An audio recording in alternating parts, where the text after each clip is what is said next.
Last lecture में हमने trial balance, right,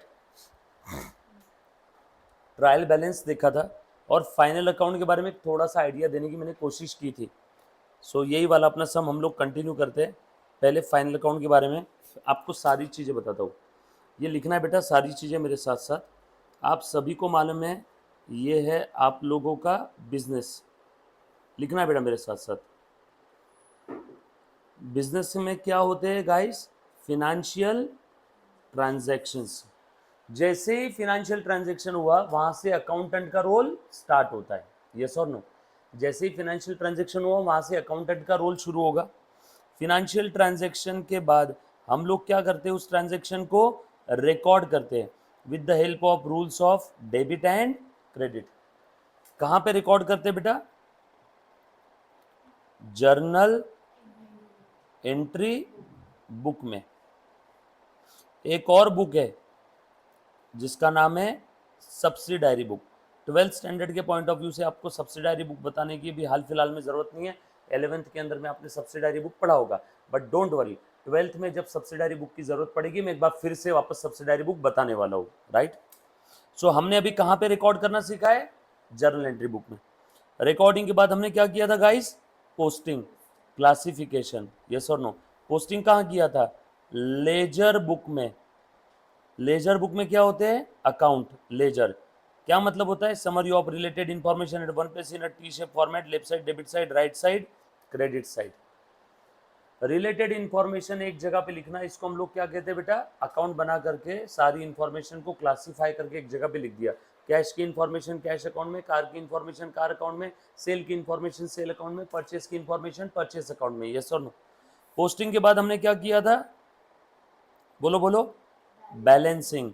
मान लो डेबिट साइड की टोटल ज़्यादा है, क्रेडिट साइड की कम है, तो बैलेंस कहाँ लिखेंगे? क्रेडिट साइड में, बट इसका नाम क्या रहेगा? Debit balance. याद आ रहा है सभी को? उसके बाद में बैलेंसिंग के बाद हम लोग क्या करने वाले हैं? ट्रायल बैलेंस बनाएंगे। बैलेंसिंग के बाद क्या करेंगे? Trial balance. Trial balance is nothing but a list of, मुन्ना प्लीज ध्यान देना, trial balance is a list of all the ledgers which you have prepared during the accounting period. बरोबर है? उन सारे लेजर्स की ये क्या है? एक लिस्ट है। इस लिस्ट में सारे डेबिट बैलेंस एक कॉलम में लिख देंगे, सारे क्रेडिट बैलेंस दूसरे कॉलम में लिख देंगे, और ये टोटल टैली हो जाएगी। तो समझ जाना, आपका पूरे अकाउंटिंग में डेबिट और क्रेडिट हर बार इक्वल है। ट्रायल बैलेंस टैली है, इसका ये मतलब होता है कि अकाउंटिंग में आपका डेबिट और क्रेडिट इक्वल जा रहा है। डेबिट और क्रेडिट इक्वल जा रहा है। उसके बाद ट्रायल बैलेंस के बाद हम लोग क्या बनाते हैं बेटा? Final account. फाइनल अकाउंट में क्या क्या बनाएंगे? Trading account, profit and loss account, balance sheet. ये बात समझ में आ रही सभी को? ट्रेडिंग, P&L और बैलेंस शीट। ट्रेडिंग अकाउंट की मदद से मुझे ये समझ में आएगा मेरे धंधे में कितना ग्रॉस प्रॉफिट, अंदाज अंदाज प्रॉफिट या लॉस कितना है, अंदाज अंदाज प्रॉफिट या अंदाज अंदाज लॉस कितना है। P&L से मुझे नेट प्रॉफिट या नेट लॉस समझ में आ जाएगा। नेट प्रॉफिट, PT प्रॉफिट आप पूरा लिखोगे PROFIT, या फिर इससे ये समझ में आ जाएगा नेट लॉस कितना है। और बैलेंस शीट से मुझे मेरे बिजनेस की फिनेंशियल पोजीशन समझ में आएगी, left side liability side, right side asset side, yes और नो? सर अब ये अंदाज प्रॉफिट और नेट प्रॉफिट में क्या फ़र्क है ज़रा बता दो। बता दो। जैसे मान लो फॉर एग्जाम्पल आपने एक पेन परचेस किया, कितने रुपए का बताओ तो ज़रा? 10 रुपए का। उस पेन को आपने बेच दिया कितने रुपए में? 15 रुपए में। बोल प्रॉफिट कितना हुआ? वेरी गुड, यहाँ पे प्रॉफिट हो गया 5 रुपए।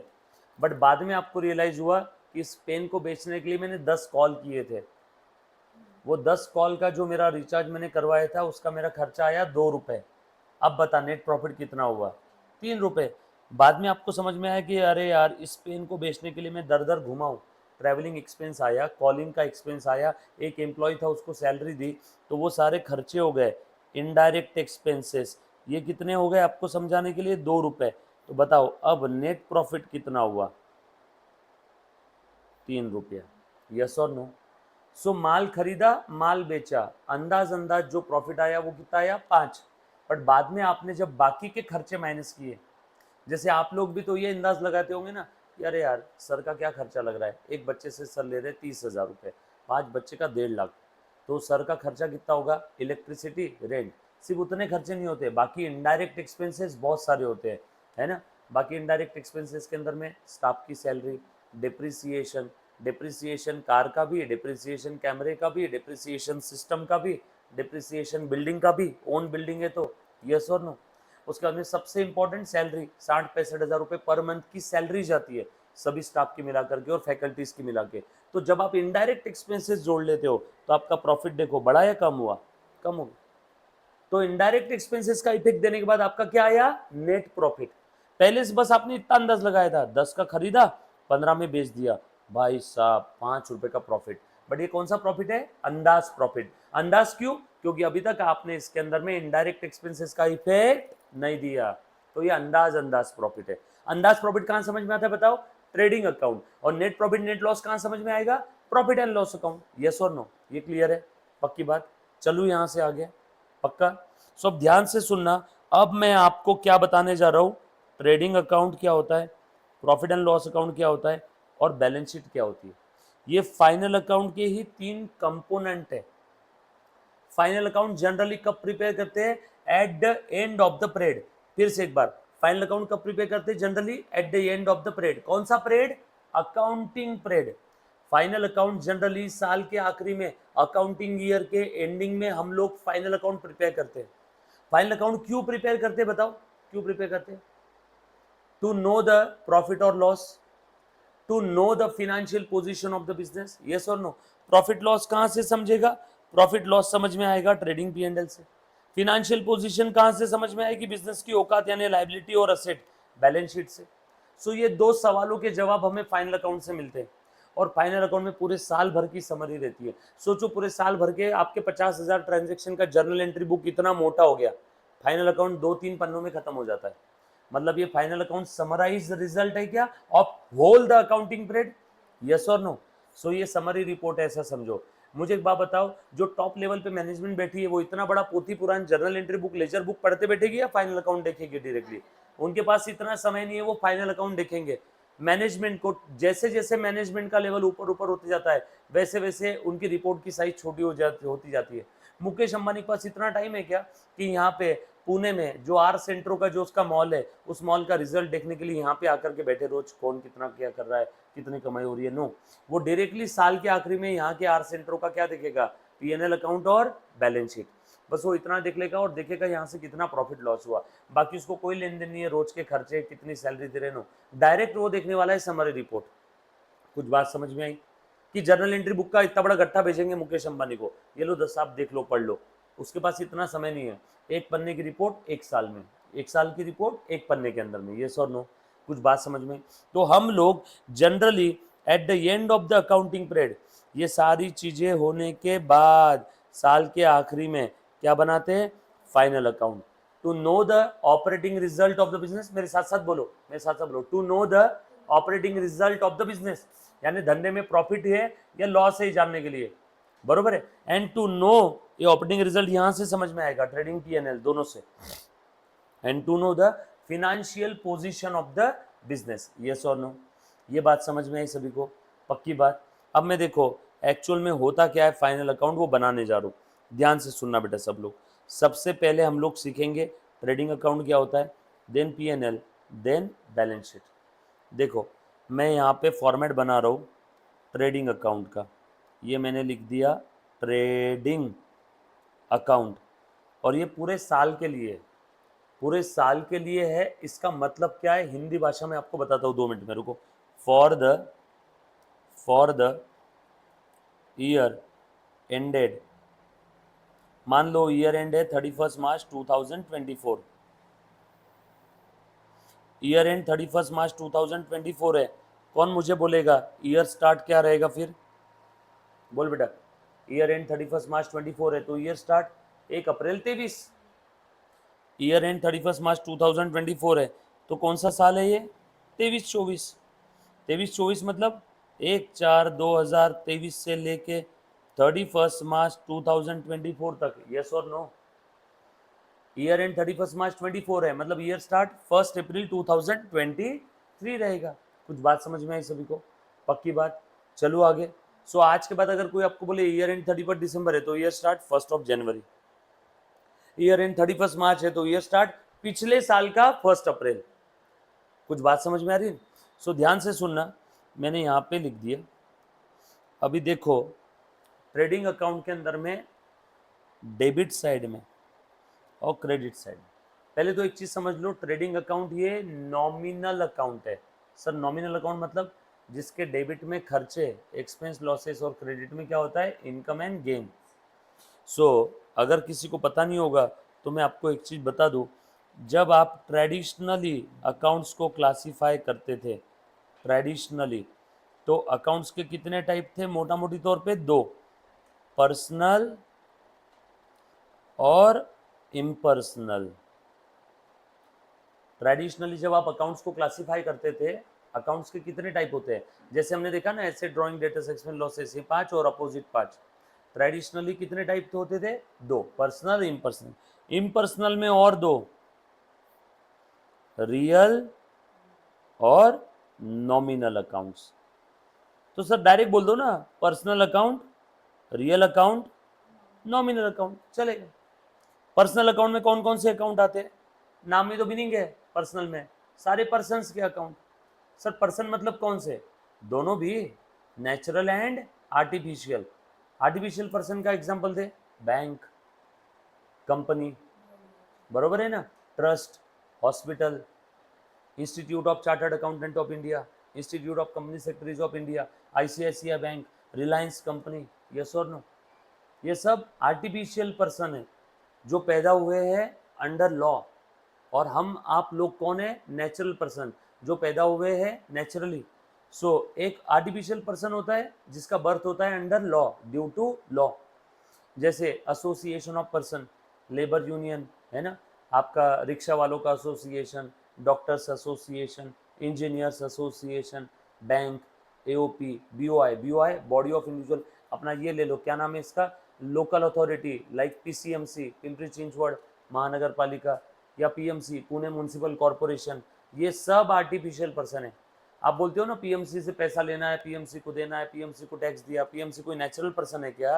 No, artificial person. बट छोड़ो ना, चूल्हे में जाने दो, अपने को क्या, अकाउंटिंग सब्जेक्ट में पर्सनल अकाउंट में कौन कौन से पर्सन आ गए?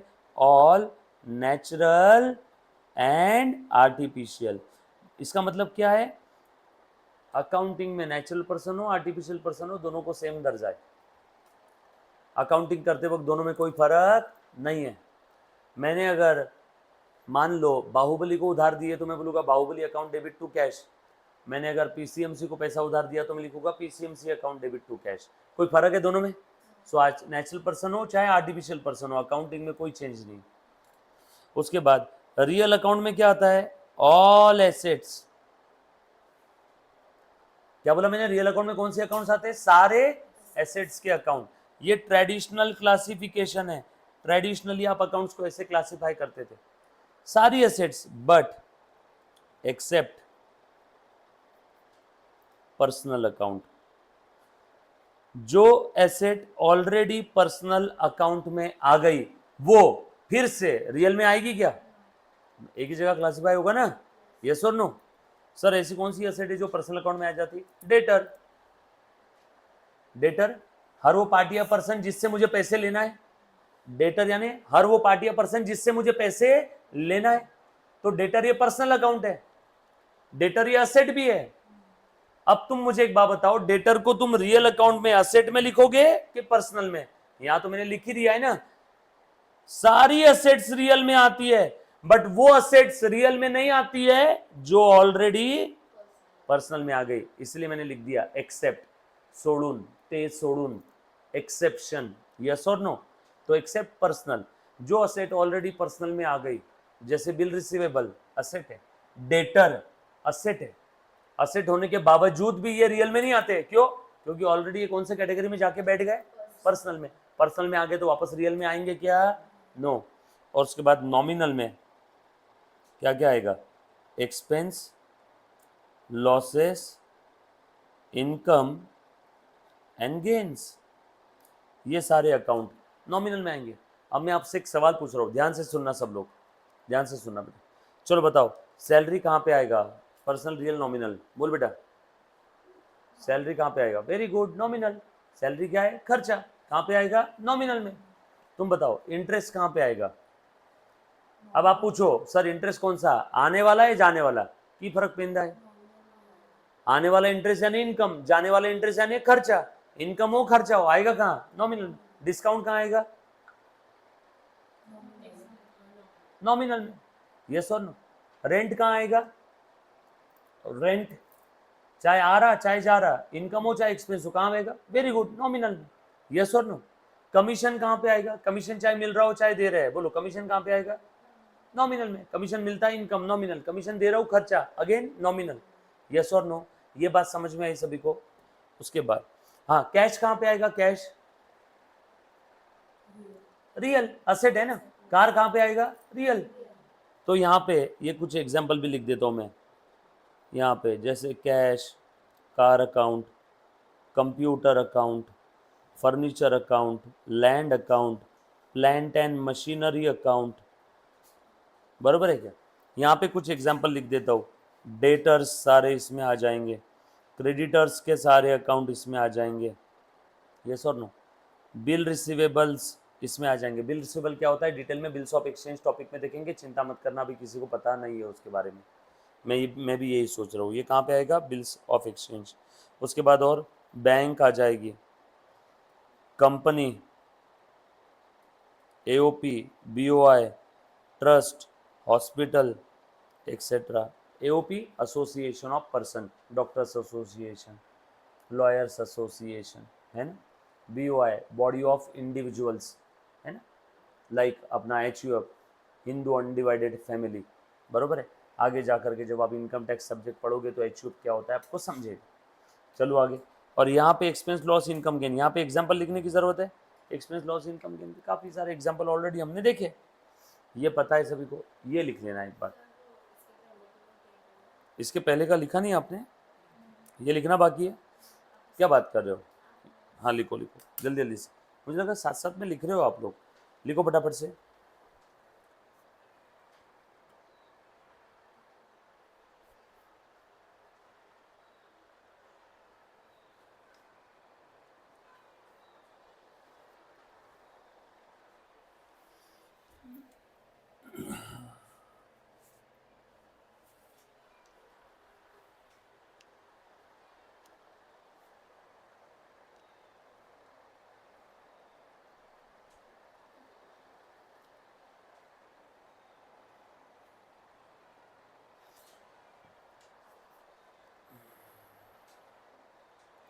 लिखा बेटा सभी ने?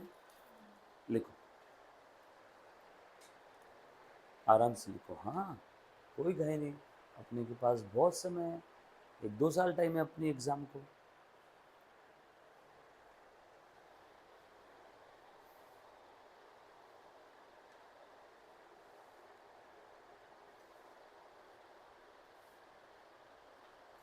नॉट बैड, इतनी खराब नहीं है मेरी हैंडराइटिंग।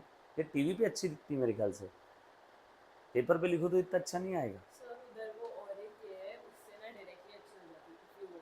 कहाँ पे?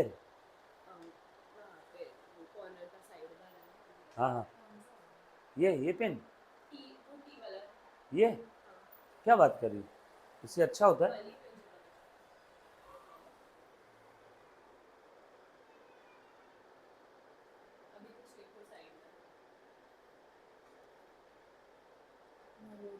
ये तो इससे टेक्स्ट आ रहा है।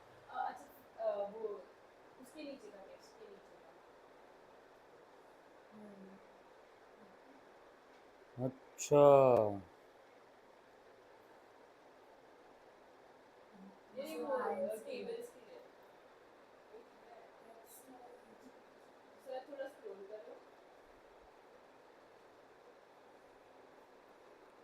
ये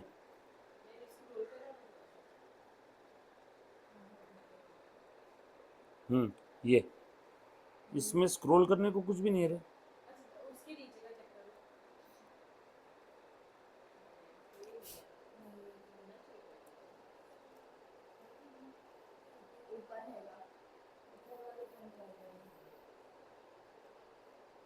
अच्छा, वाह यार, नई चीज़ पता चली। अच्छा, इसको उठा उठा के इधर उधर रखना है तो थैंक यू। अब नेक्स्ट टाइम से कोई भी सेम फॉर्मेट ऐसा है, मैं खट से कॉपी करके दूसरी जगह रखूँगा और आप लोगों से बार बार लिखवाऊँगा। वो उसके नीचे का ट्राई करो। इसके नीचे कुछ है नहीं। वो जो पेंसिल सिलेक्ट की है ना उसके नीचे का, उसके ये नीचे। ये तो इरेजर है। अच्छा, एंड वो सबसे ऊपर फर्स्ट वाला जो है, नहीं उसके नीचे वाला। ये तो हॉरिजॉन्टल हो गया सारी चीज़। जैम बोर्ड में मुझे कल ही पता चला, मैंने कल ही किया। सैमसंग की भी है ना jam board.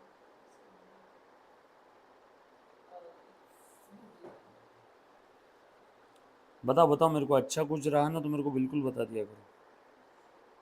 I am always ये रेडी कौन टू से लर्न आता है? New thing. ये टच नोट। सैमसंग का है ना? टच नोट नहीं नहीं, सैमसंग का नहीं है, ये वाला है। डाउनलोड किया हुआ है। नहीं, पेड है।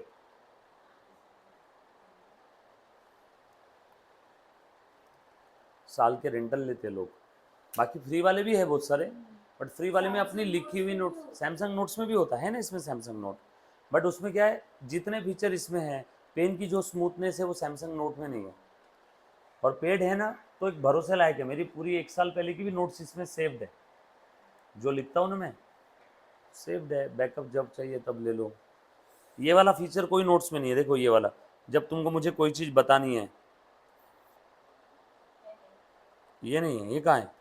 आपके इसमें जैम बोर्ड है क्या? हाँ, मुझे कुछ बताना है, पर वही अगर मैं पेन से लिखते बैठूंगा ऐसे तो सब ये कचरा हो जाएगा ना, ये जाएगा भी नहीं। तो ये वाला फीचर बहुत कम जगह पे होता है। या फिर ये, मुझे अगर किसी को कुछ बताना है, ये देखो ये ये बट या स्कूल्स में भी ये एडिकॉम पेपर यूज करते हैं ऐसे। ये वाला फीचर नहीं मिलेगा आपको कहीं पे भी। ये वाला फ्री वाले पे अभी कोई नाम नहीं है। बता देना यार, फिर मेरे पैसे बच जाएंगे। लिखा है सभी ने? नीचे का बस, और ये साइड वाला। ये लिख लो। ये लिखा बेटा, आपका लिखा हो, लिखना हुआ पूनम? वो वाला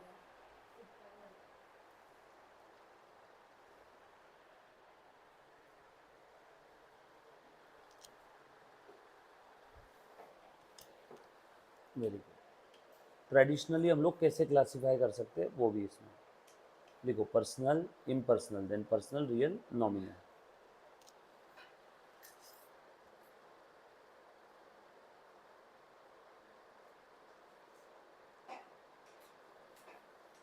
ये ग्रीन क्यों किया, कभी ऐसे समझा किसी को ग्रीन क्यों किया है तो? क्योंकि वो एडिट करने को इजी हाँ, रहता है। एनिमेशन के लिए। पीछे जो ग्रीन है ना वो एनिमेशन के लिए रहता है। पीछे जो होना वो अपन लोग पिक्चर, ताजमहल, कश्मीर की वादियाँ सब लेके आ सकते हैं।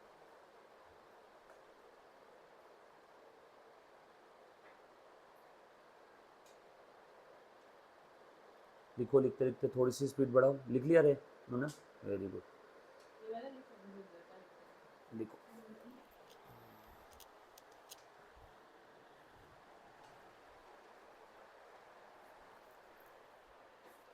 डन। लिखा सभी ने?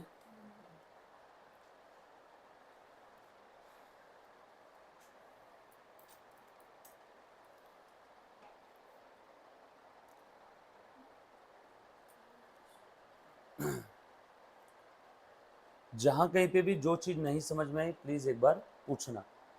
अब हम लोग फाइनल अकाउंट क्यों बनाते हैं, कैसे बनाते हैं, वो सारी चीज़ें अभी देख लेते हैं, है ना, one by one. Trading account, उसमें कौन सा आइटम आ रहा है, क्यों आ रहा है। ट्रेडिंग के क्रेडिट में कौन सा आइटम आ रहा है, क्यों आ रहा है। पीएनएल और बैलेंस शीट में कौन सा आइटम आ रहा है, क्यों आ रहा है ना, वो चीज़ एक बार समझ में आ गई तो अब आगे जा कर के कभी भी, है ना, trading, PNL account, final account से एडजस्टमेंट से आपको डर नहीं लगेगा। लिखा है सभी ने? इसमें पूरा पूरा लिखा है।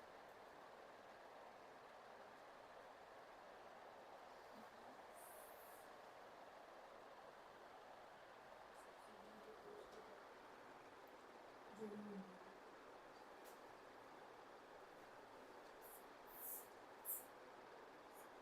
है। ठीक है, दिख रहा है क्या सभी को? डन।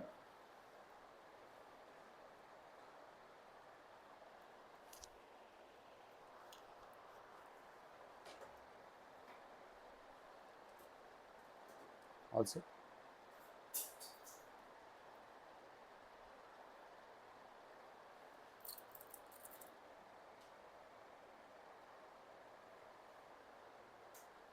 परफेक्ट।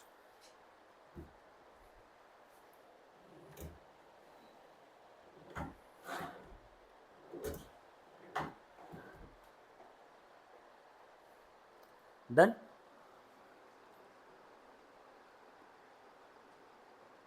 अल्पना जल्दी लिखना।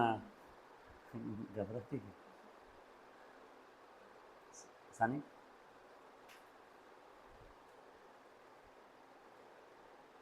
चलो अब अगर ये हो गया रहेगा तो हम लोग अब ट्रेडिंग पीएल और बैलेंस शीट के बारे में समझते हैं।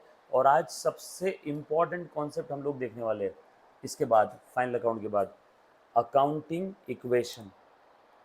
आपका पूरा अकाउंटिंग का ब्रह्मांड उस इक्वेशन पे टिका हुआ है। अब आप लोग इतने मैच्योर हो गए हो कि आपको वो इक्वेशन में समझाने के लिए तैयार हो, राइट। पहले एक बार फाइनल अकाउंट के बारे में बताता हूँ, उसके बाद इक्वेशन। अच्छा है, जो भी हमने अब तक पढ़ा है ना मुन्ना, ये सारी चीज़ें आपने 11th में कई बार पढ़ ली होगी। ये बस एक वो बेसिक्स है जो 12th का अकाउंट स्टार्ट करने के लिए ज़रूरी है। ऐसा टेंशन मत लेना कि सर 11th का कंप्लीट नहीं हुआ तो 12th का अकाउंट आएगा क्या, बिल्कुल आएगा। अब ये बेसिक आपको बताने के बाद अब आपको सीए फाइनल का भी अकाउंट समझ में आएगा। ये ही बेसिक हर जगह पे है। सारे 11th के टॉपिक कॉपी पेस्ट थोड़ी है 12th में, यस और नो। जो बेसिक की जरूरत थी वो हमने देख लिया। फाइनल अकाउंट के बारे में बताऊंगा, अकाउंटिंग इक्वेशन के बारे में बताऊंगा और एडजस्टमेंट के बारे में बताऊंगा। एडजस्टमेंट होती क्या है, बच्चे जबरदस्ती डरते रहते इससे कि एडजस्टमेंट्स बहुत सारी एडजस्टमेंट्स है। एडजस्टमेंट से बिल्कुल डरने वाली बात नहीं है बेटा, बहुत सिंपल है, ध्यान देना सब लोग। सो अब फाइनल अकाउंट की अगर बात आती है तो मैं आपको ट्रेडिंग पीएल और बैलेंस शीट के बारे में जानकारी देने वाला हूँ। ध्यान से सुनना।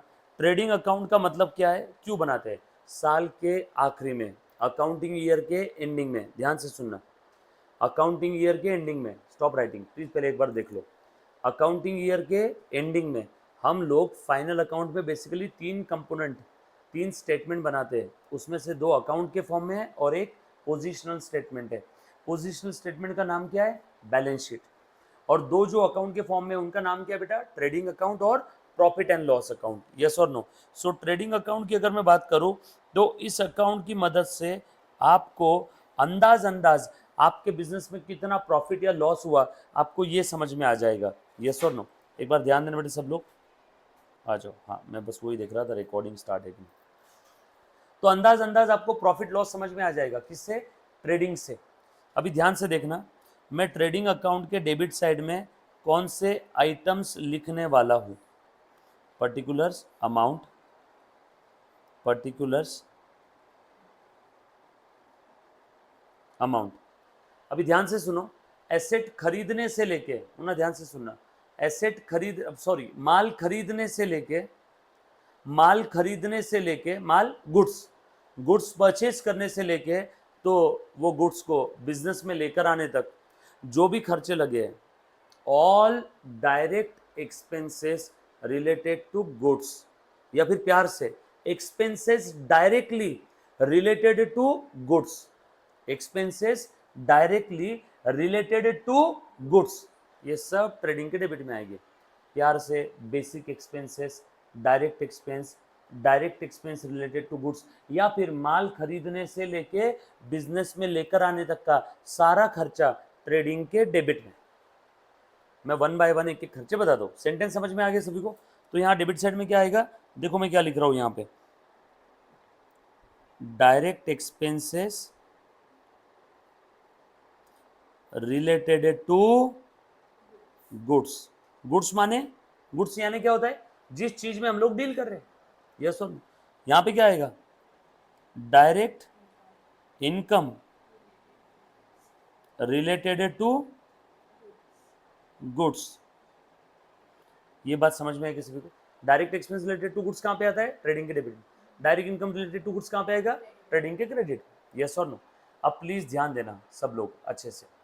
अब मैं यहाँ पे लिख रहा हूँ, अभी अभी मैंने आपको बता दिया कि माल खरीदने से लेकर बिजनेस में लेकर आने तक का सारा खर्चा ट्रेडिंग के डेबिट में।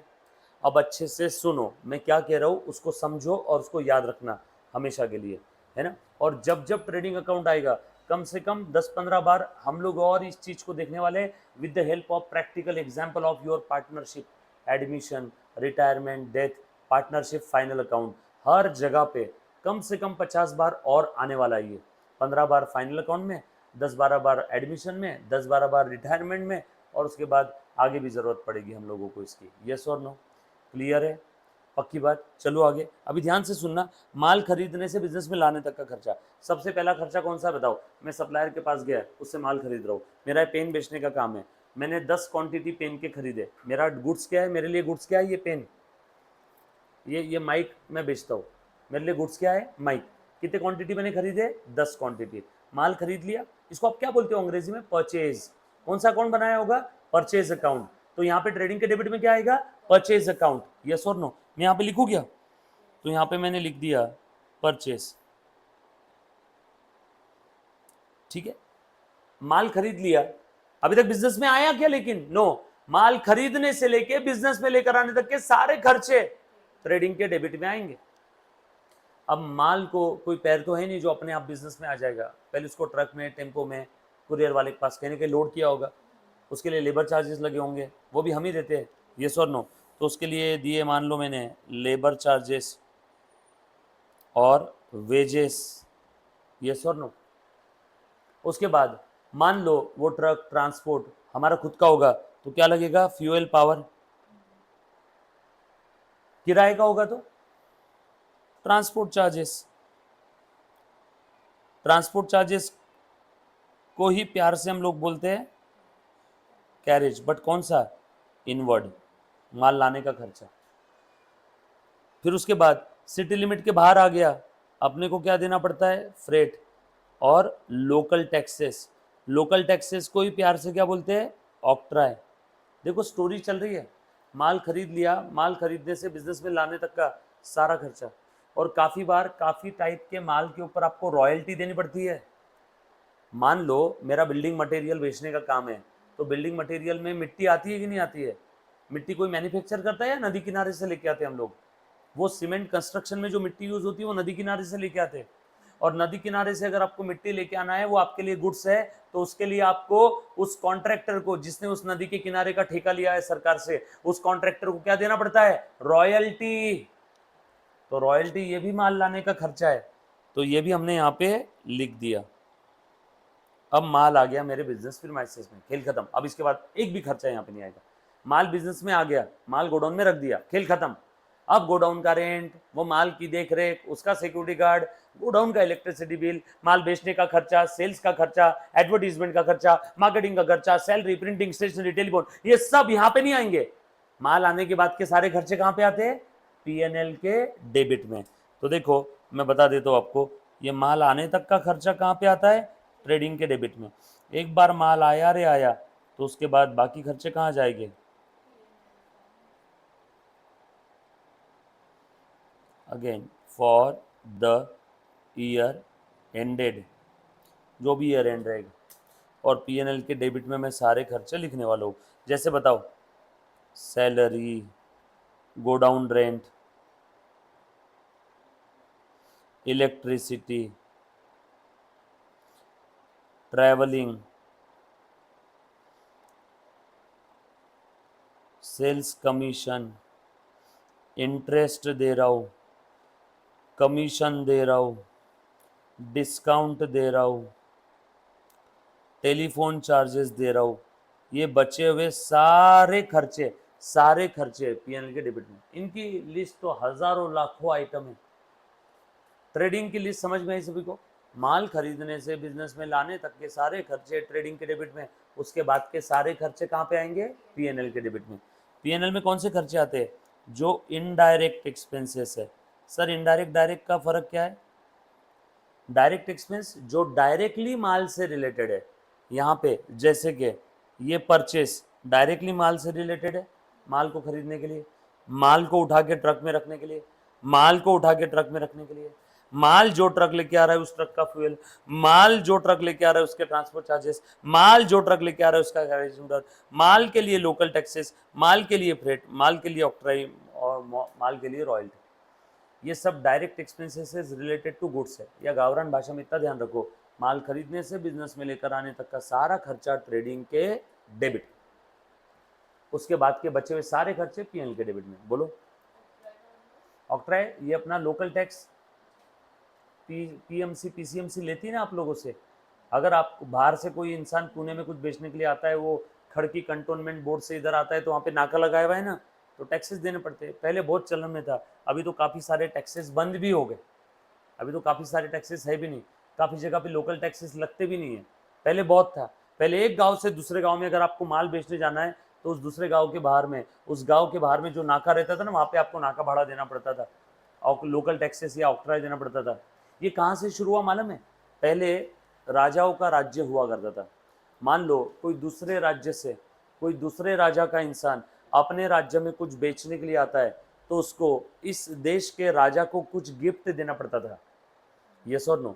मान लो मैं अभी हूँ यहाँ पे, क्या कहते हैं उसको, राजस्थान के कोई राज्य में हूँ, यहाँ का कोई जो किंग है वो अलग है। अब मुझे महाराष्ट्र में जाकर के कुछ बेचना है तो महाराष्ट्र का किंग कौन है? मान लो शिवाजी महाराज, बरोबर है। तो मैं जब महाराष्ट्र में बेचने जाऊँगा तो महाराष्ट्र के राजा को मुझे कुछ पहले भेंट वस्तुएं देनी होगी, कुछ गिफ्ट देना होगा, और ये मान सम्मान के लिए देते थे। यस और नो? और उसके बाद मैं उस राज्य में भी जाके मैं मेरा माल बेच सकता था।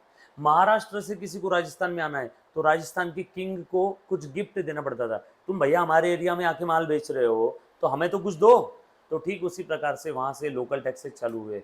दूसरे सिटी का कोई इंसान इस सिटी में आके माल बेचना चाहता है तो इस सिटी के बॉर्डर के पहले नाका भाड़ा लगता था, तो वहाँ पे उसको क्या देना पड़ता था? ऑक्ट्राई, नाका देना पड़ता था, नाका। यस और नो? क्लियर है? तो ये सारे खर्चे, माल बिजनेस में लेकर आने तक के सारे खर्चे ट्रेडिंग के डेबिट में आने वाले हैं। कहाँ पे आएंगे बेटा सारे खर्चे?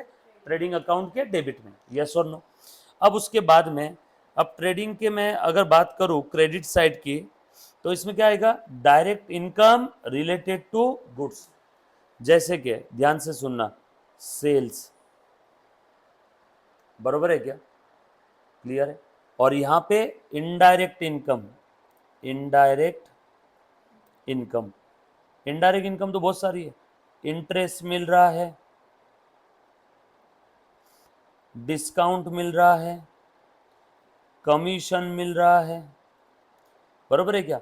इंश्योरेंस क्लेम मिल रहा है, इंश्योरेंस प्रीमियम दे रहा हूं तो खर्चा, दे रहा हूं तो खर्चा, मिल रहा है तो इनकम। डायरेक्ट इनकम नहीं है वो, इनडायरेक्ट इनकम है। मुझे एक बात बताओ, किराना दुकान वाला सट्टे में पैसे जीत गया, उसकी वो डायरेक्ट इनकम है या इनडायरेक्ट है? इनडायरेक्ट, क्योंकि उसकी direct income, main income, direct income, main income क्या है? माल बेच के पैसे कमाना। सट्टे में पैसे जीता, उसकी इनडायरेक्ट इनकम। किराना दुकान वाले ने अल्पना को पैसे दिए ब्याज से, अल्पना ने उसको इंटरेस्ट दिया। बोलो उस ग्रोसरी शॉप, उस किराना दुकान वाले के लिए जो ब्याज मिल रहा है वो डायरेक्ट इनकम है या इनडायरेक्ट? क्या ब्याज कमाने के लिए किराना दुकान खोल के बैठा है क्या? नो। किराना दुकान से माल बेच के जो पैसा आ रहा है वो डायरेक्ट इनकम, और उसके अलावा और कुछ भी आ रहा है तो वो क्या रहेगी?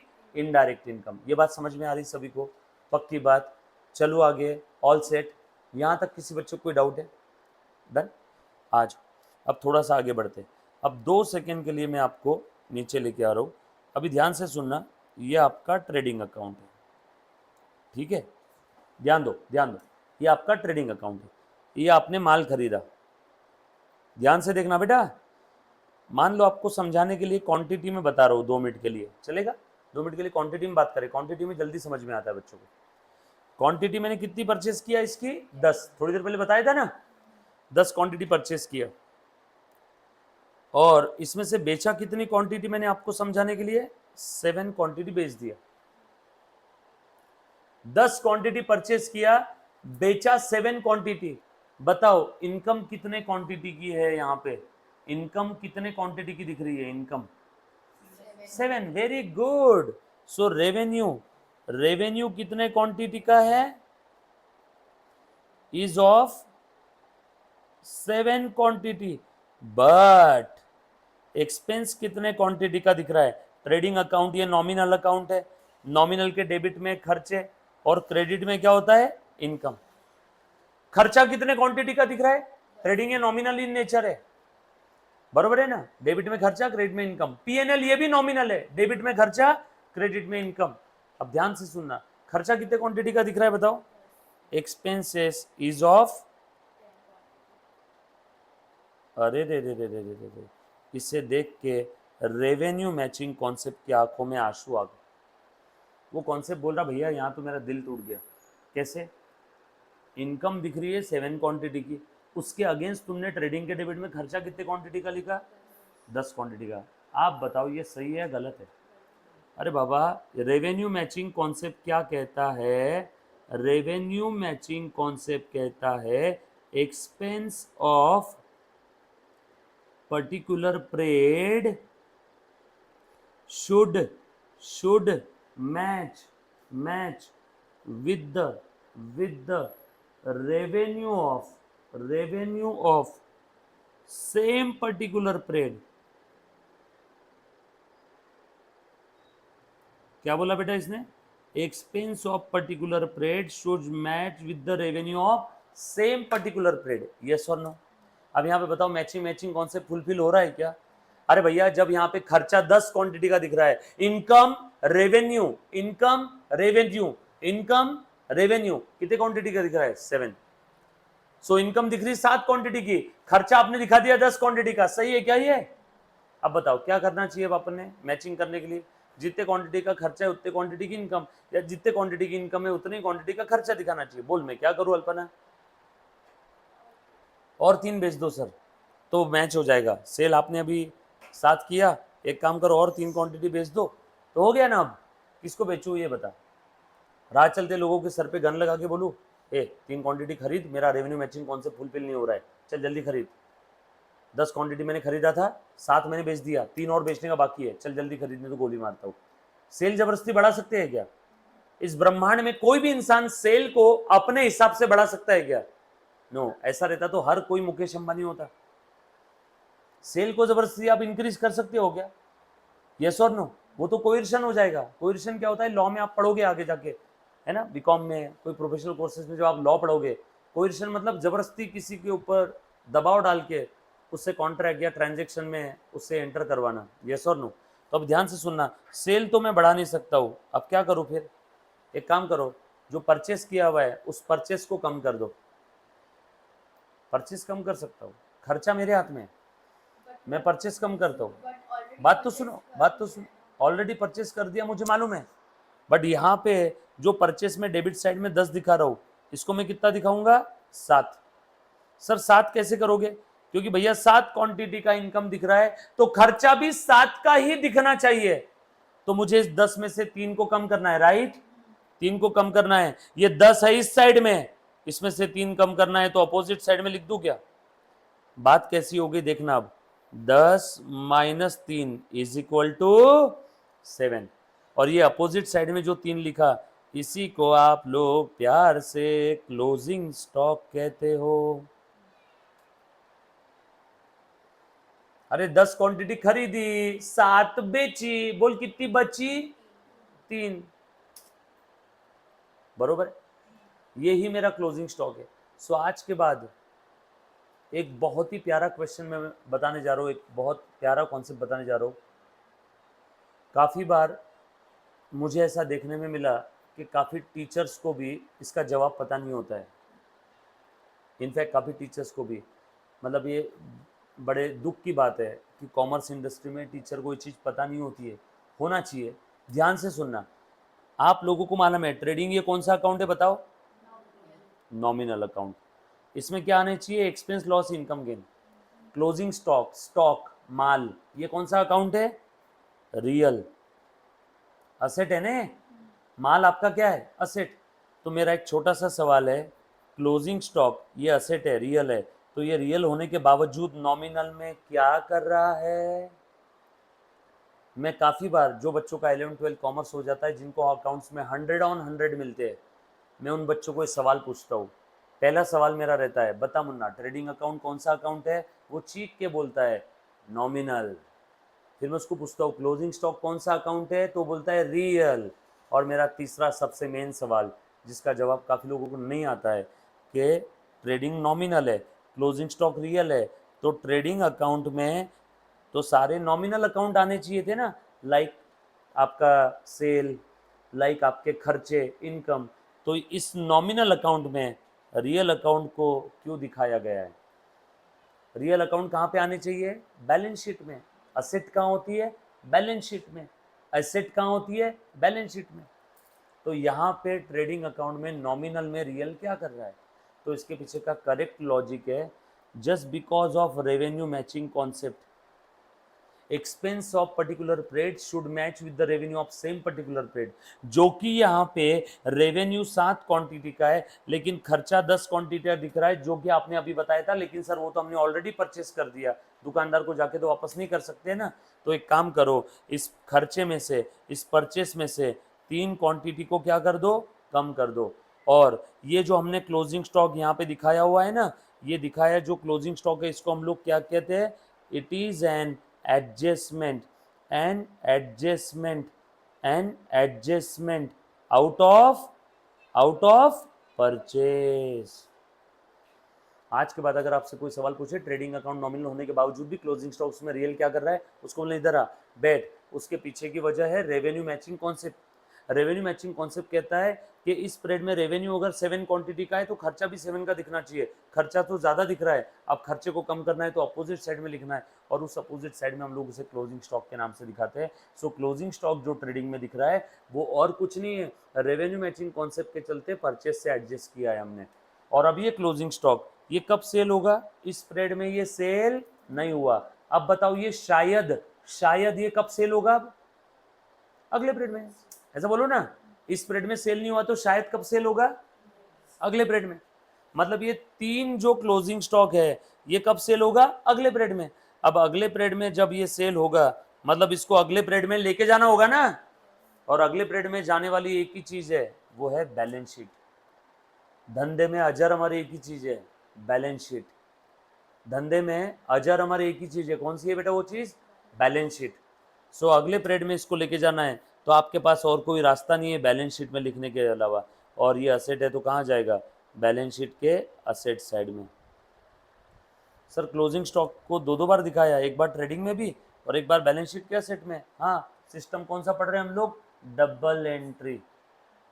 हर ट्रांजैक्शन के 2 पहलू, 2 अप्रोच, 2 एस्पेक्ट, 2 नजरिए हैं।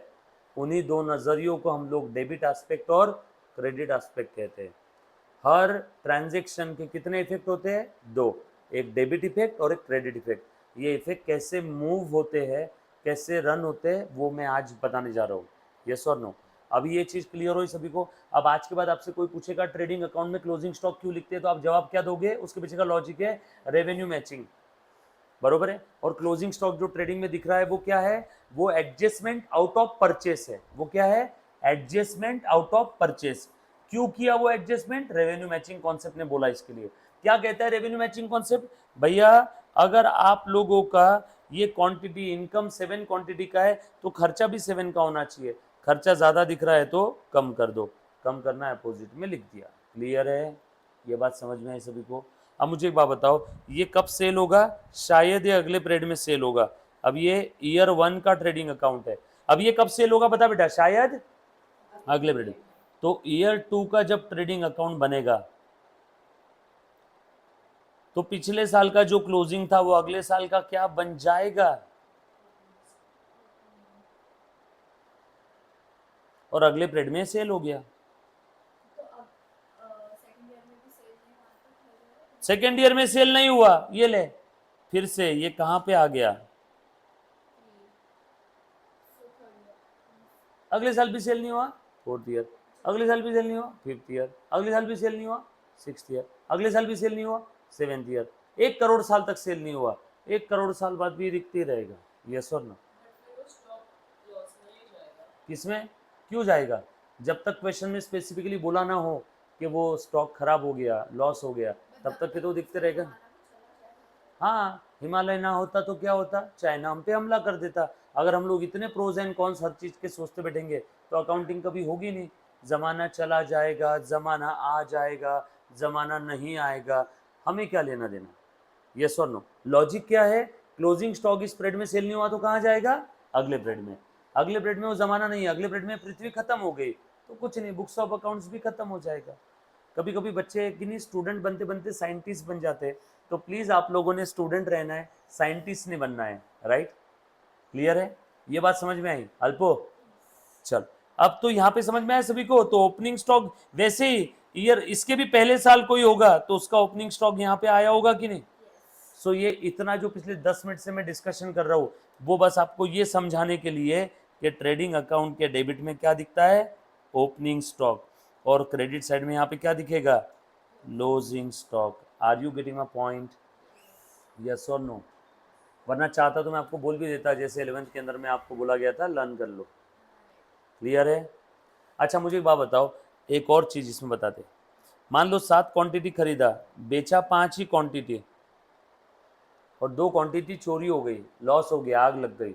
अब बताओ क्लोजिंग स्टॉक में कितना है, 3, 2 चोरी हो गया, तो यहाँ पे क्या लिखेंगे, लॉस ड्यू टू फायर और अर्थक्वेक। माल बढ़ता है तो ट्रेडिंग के डेबिट में, माल कम हुआ तो ट्रेडिंग के क्रेडिट में। अब ये जो लॉस ड्यू टू फायर या अर्थक्वेक हो गया, ये लॉस का इफेक्ट कहाँ जाएगा, पीएनएल के डेबिट में। दूसरा इफेक्ट ये पार्टनरशिप फाइनल अकाउंट में मैं आपको बताऊंगा, यस और नो? ये 11th का पार्ट नहीं, बेसिक का पार्ट नहीं, पार्टनरशिप फाइनल अकाउंट में आने वाला है जो हम लोग देखने वाले हैं इसके बाद में। क्लियर है?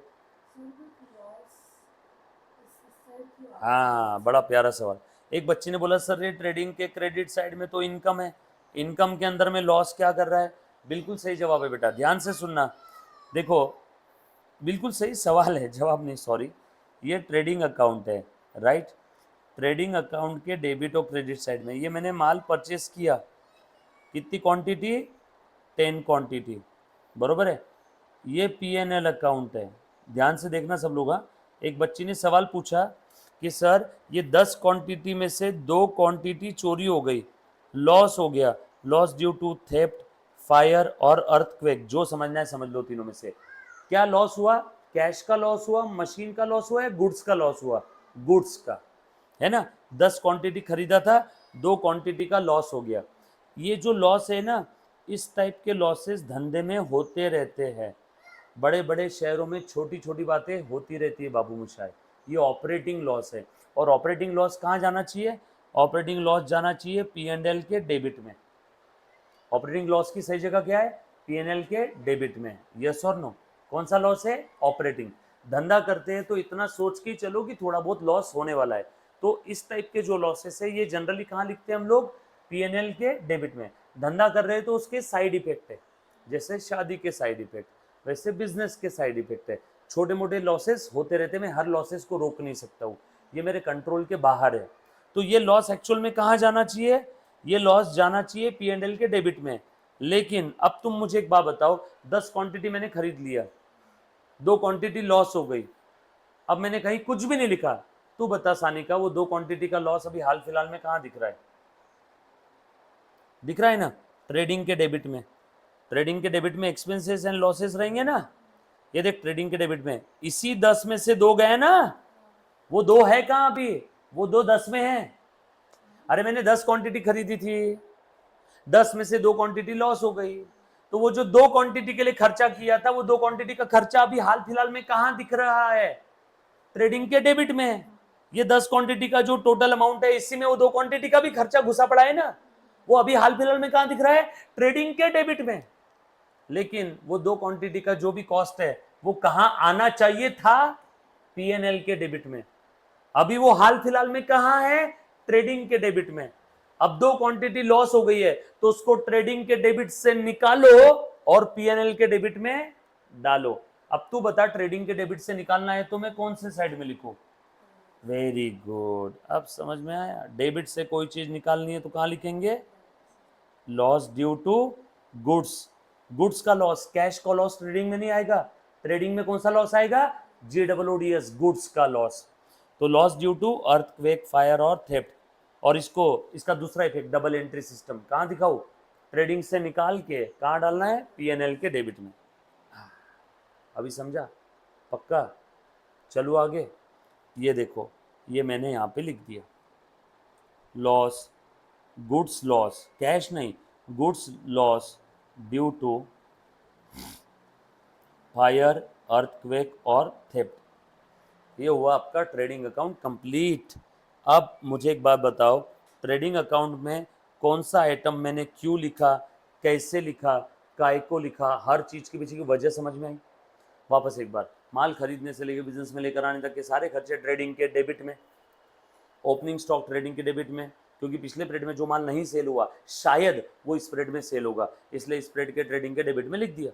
और नहीं सेल हुआ तो कहाँ आ जाएगा फिर से वो? क्लोजिंग में, बरोबर है ना। और उसके बाद में आपका क्लोजिंग स्टॉक क्यों आया? रेवेन्यू मैचिंग कॉन्सेप्ट के चलते। और goods loss due to fire, ये ऑपरेटिंग लॉस है, पीएनएल के डेबिट में दिखाना चाहिए, बट हाल फिलहाल में कहाँ पे? ट्रेडिंग के डेबिट में। तो ट्रेडिंग के डेबिट से निकालो और पीएनएल के डेबिट में डालो। ट्रेडिंग के डेबिट से निकालना है तो लॉस को कहाँ लिखो? क्रेडिट साइड में। क्लियर? पक्की बात। ये ट्रेडिंग अकाउंट है जो 11वीं कक्षा में आपने पढ़ा होगा, नहीं पढ़ा होगा तो मुझे ऐसा लगता है कि ये हर एक पहलू मैंने यहाँ पे बताया। अब एक पहलू और बाकी है जो मैंने बोला था थोड़ी देर बाद बताऊंगा, वो है फॉर द ईयर एंडेड। ध्यान से सुनना, मैंने पूरे साल भर में कहीं कोई एक बार भी वेजेस अगर दिए होंगे या फ्यूल चार्जेस दिया होगा या ट्रांसपोर्ट चार्जेस या कुछ कोई एक बार भी खर्चा किया होगा तो भी वो ट्रेडिंग के डेबिट में आ जाएगा। Trading account, profit and loss account, ये पूरे साल को कवर करते हैं। लेकिन बैलेंस शीट इतनी स्वार्थी है ना, बैलेंस शीट सिर्फ एक पर्टिकुलर डेट को कवर करती है। क्या बोला बेटा मैंने? वापस सुनना, बैलेंस शीट क्या करती है? एक पर्टिकुलर डेट को कवर करती है। ये बैलेंस शीट, ये बैलेंस शीट एज ऑन, यहां पे फॉर द ईयर नहीं लिख रहा हूं मैं, एज ऑन डेट, जो भी साल का आखिरी दिन होगा 31 मार्च 2024, आपको समझाने के लिए, बरोबर है। अब बैलेंस शीट क्या कहती है? इस दिन, एज ऑन दैट डेट, जो भी लाइबिलिटीज होंगी वो सब यहां पे लिखेंगे। एज ऑन दैट डेट, जो भी असेट्स होंगी वो सारी असेट्स हम लोग यहां पे लिख देंगे।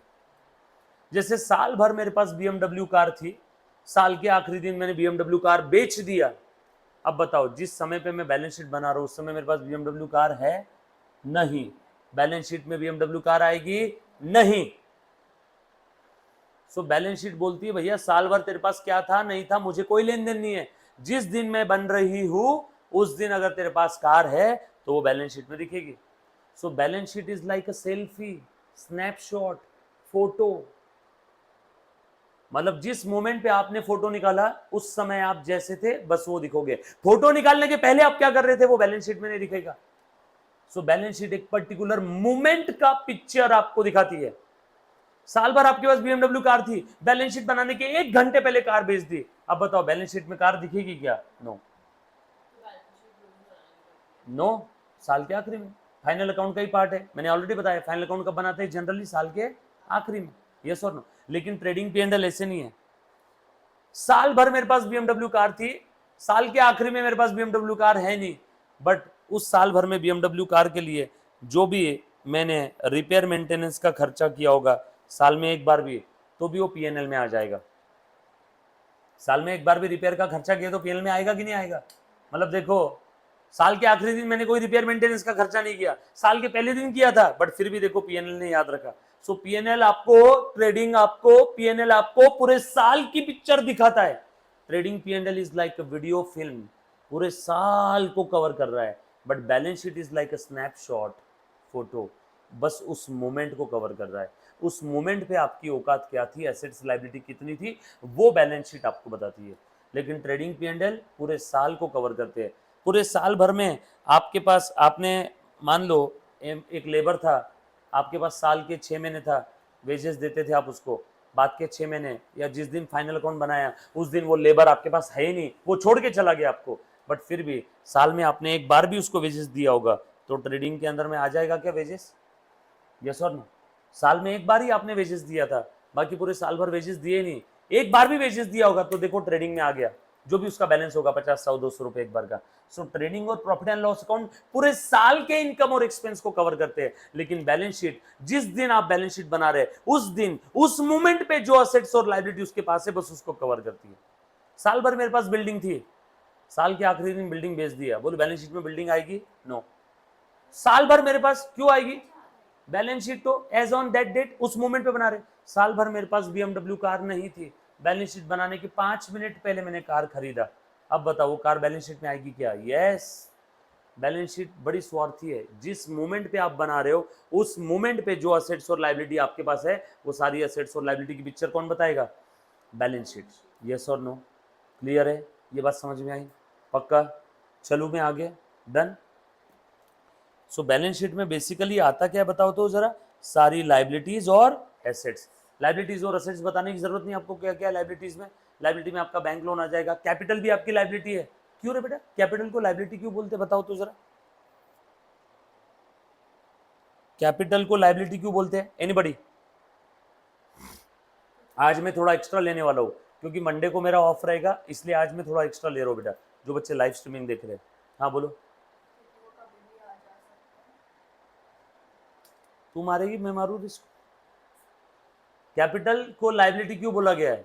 बोलो, ट्राई करो, कभी भी आ जाए। हाँ, और कोई? मुझे एक बात बताओ, लायबिलिटी का मतलब क्या है? जो हर वो चीज जो मुझे वापस करनी है। कैपिटल मुझे वापस करना है क्या? हाँ, मैं बिजनेस हूँ, ओनर ने मेरे अंदर पैसा इन्वेस्ट किया, जिस दिन मैं बंद हो जाऊंगा, मैं कौन हूँ? मैं बिजनेस हूँ, ओनर ने मेरे अंदर पैसा इन्वेस्ट किया, जिस दिन मैं बंद हो जाऊंगा उस दिन ओनर का जो कुछ मेरे अंदर इन्वेस्टमेंट है वो मुझे उसे वापस लौटाना होगा। हर वो चीज जो फ्यूचर में मुझे लौटानी है वो मेरे लिए क्या है? लायबिलिटी। सो लायबिलिटी टुवर्ड्स होम?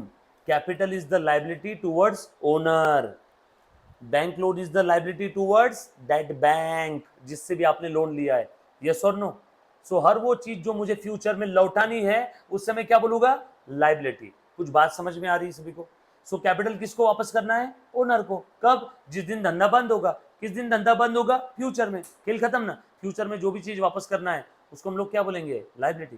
तूने अभी अभी एक प्राणी की लायबिलिटी को खत्म कर दिया, उसने जिस भगवान से प्राण लिए थे तूने उसके प्राण वापस उसको पहुंचा दिए ऊपर में।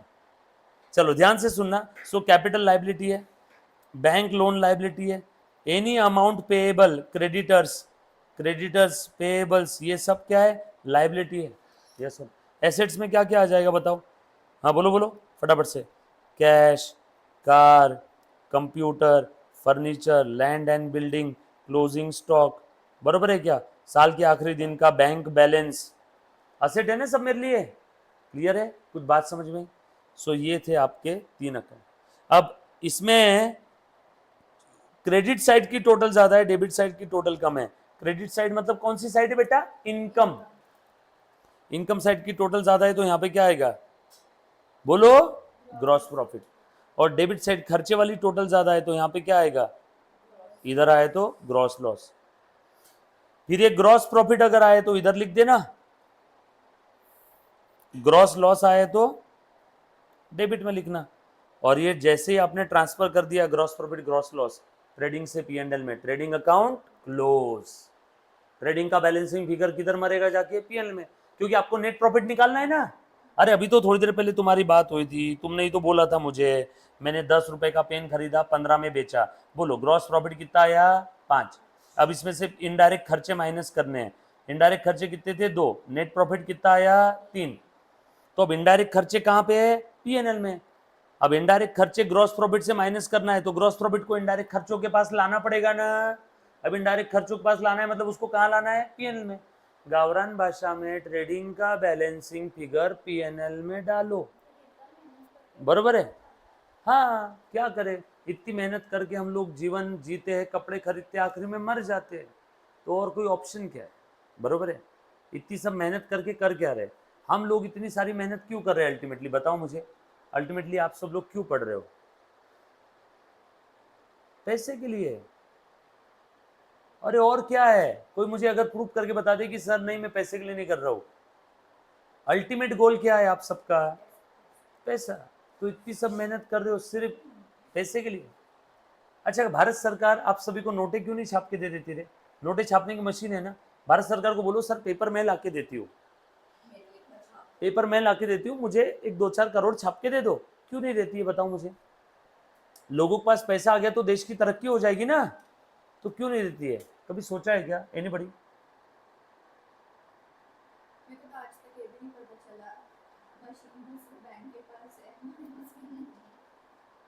बोलो बोलो, क्यों नहीं देती है सरकार? पूनम, वेदांत, सब लोग के पास पैसे हैं तो कैसे चलेगा ना, बैलेंस नहीं रहेगा। ओके, बैलेंस मेंटेन होना जरूरी है। ओके, आप सभी को मालूम है क्या, एक मनसा मूसा नाम का एक इतिहास का सबसे अमीर आदमी था। क्या नाम था उसका? मनसा मूसा। उससे अमीर आदमी आज तक इस पृथ्वी पे पैदा नहीं हुआ। ये बिल गेट्स, एलॉन मस्क, सब उसके नाखून के मैल के बराबर थे। बरोबर है क्या? इन सब की जायदाद भी अगर मिला दी तो उससे कई गुना ज्यादा उसके पास में जायदाद थी। मनसा मूसा माली राज्य का राजा था। तो ये जब अपनी हज की यात्रा पे जा रहा था ना, माली से हज में, बरोबर है, तो बीच में जाते समय इसको रास्ते में इजिप्ट लगा था। जब ये इजिप्ट से होके गुजर रहा था तो इजिप्ट में इसका था कुछ दिन का मुक्काम, है ना, रात को, फिर वहां पे और आगे बढ़ो, हर देश में होते हुए। तो इजिप्ट में जो कोई भी गरीब इंसान इसको मिलता था, उस गरीब इंसान को एक गोल्ड देता था। ये इतना अमीर आदमी था, इतना अमीर आदमी था कि आप इसकी जायदाद का अंदाज भी नहीं लगा सकते। तो ये इजिप्ट के हर गरीब इंसान को जो भी दिखता था, और ये काफी दिल का, क्या कहते हैं, नरम दिल इंसान था। तो ये इजिप्ट के हर गरीब आदमी को, जब ये उस देश से होके गुजर रहा था, तब इसने हर गरीब इंसान को क्या दे दिया? गोल्ड। इस वजह से इजिप्ट की इकोनॉमी करप्ट हो गई, खत्म हो गई। मतलब सोचो, सबके पास गोल्ड आ गया, सब अमीर बन गए। मुझे एक बात बताओ, पैसा जिस देश में फ्लो बहुत ज्यादा होता है उस देश की तरक्की होती है। लेकिन इजिप्ट में पैसे का फ्लो रुक गया। फ्लो कब होता है? हाइट से नीचे। पानी फ्लो कैसे होता है? ऊपर से ऊपर, एक जगह पानी ऊपर है और यहाँ पे जमीन नीचे है, तो पानी ऐसा फ्लो होगा ना। किसी भी चीज का फ्लो होने के लिए अमीर गरीब ऊपर नीचे होना जरूरी है ना। इजिप्ट में ऐसा हो गया सिस्टम। अब बताओ, ये पानी फ्लो होगा क्या? सबके पास पैसा है, कोई पैसे के लिए, अब किसी को भी मैंने बोला आप सबके पास 100-100 करोड़ रुपए आ गए, मैंने बोला चला मेरे यहाँ पे जॉब कर, मैं तुझे 50,000 रुपये महीना दूंगा, क्या बोलेगी? नहीं आऊंगी। मेरे पास 100 करोड़ रुपए आ गए, कोई मेरे पास आए, सर मेरे बच्चे को पढ़ा दो, नहीं पढ़ाऊंगा, 100 करोड़ है भाई के पास। सोचो, सबके पास पैसे आ गए, कोई काम करेगा क्या? और काम नहीं करेगा तो उस कंट्री की इकोनॉमी एक दिन में खत्म हो जाएगी। कुछ बात समझ में आ रही? सो मनसा मूसा ने सेम गलती की थी, सबको गोल्ड देते गया था वो। और जैसे, हाँ क्या बोले? स्ट्रैटेजी भी तो हो सकती है। हो सकता है इजिप्ट की इकोनॉमी खराब करने की उसकी स्ट्रेटेजी है, मुझे पता नहीं है।